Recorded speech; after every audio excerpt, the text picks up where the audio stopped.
முதல் வாசகம். கொரிந்தியருக்கு எழுதிய முதல் திருமுகம், அதிகாரம் 15, திருவசனங்கள் 1 முதல் 8 வரை.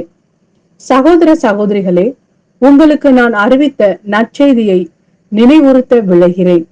அதை நீங்களும் ஏற்றுக்கொண்டீர்கள், அதிலே நிலைத்தும் நிற்கிறீர்கள். நான் உங்களுக்கு அறிவித்த நற்செய்தியை நீங்கள் உறுதியாக பற்றி கொண்டிருந்தால் அதன் வழியாக மீட்பு அடைவீர்கள். இல்லையேல் நீங்கள் கொண்டிருக்கும் நம்பிக்கை பொருளற்றதே. நான் பெற்றுக்கொண்டதும் முதன்மையானது என கருதி உங்களிடம் ஒப்படைத்ததும் இதுவே. மறைநூலில் எழுதியுள்ளவாறு, கிறிஸ்து நம் பாவங்களுக்காக இருந்து அடக்கம் செய்யப்பட்டார். மறைநூலில் எழுதியுள்ளவாறே 3ஆம் நாள் உயிருடன் எழுப்பப்பட்டார்.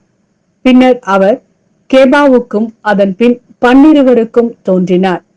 பின்பு 500க்கும் மேற்பட்ட சகோதர சகோதரிகளுக்கு ஒரே நேரத்தில் தோன்றினார்.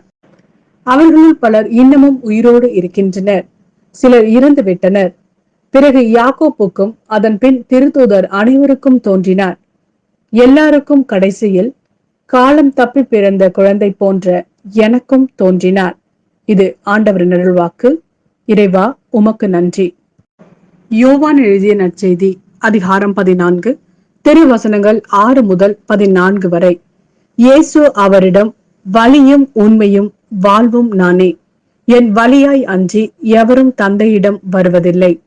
நீங்கள் என்னை அறிந்திருந்தால் என் தந்தையையும் அறிந்திருப்பீர்கள்.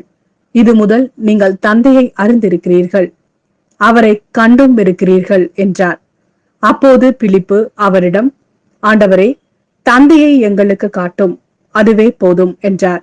இயேசு அவரிடம் கூறியது, பிலிப்பே, இவ்வளவு காலம் நான் உங்களோடு இருந்தும் நீ என்னை அறிந்து கொள்ளவில்லையா? என்னை காண்பது தந்தையை காண்பதாகும். அப்படி இருக்க தந்தையை எங்களுக்கு காட்டும் என்று நீ எப்படி கேட்கலாம்? நான் தந்தை என்னுள்ளும் தந்தை என்னுள்ளும் இருப்பதை நீ நம்புவதில்லையா? நான் உங்களுக்கு கூறியவற்றை நானாக கூறவில்லை, என்னுள் இருந்து கொண்டு செயலாற்றுபவர் தந்தையே. நான் தந்தையுள் இருக்கிறேன், தந்தை என்னுள் இருக்கிறார். நான் சொல்வதை நம்புங்கள். என் வார்த்தையின் பொருட்டு நம்பாவிட்டால் என் செயல்களின் பொருட்டாவது நம்புங்கள்.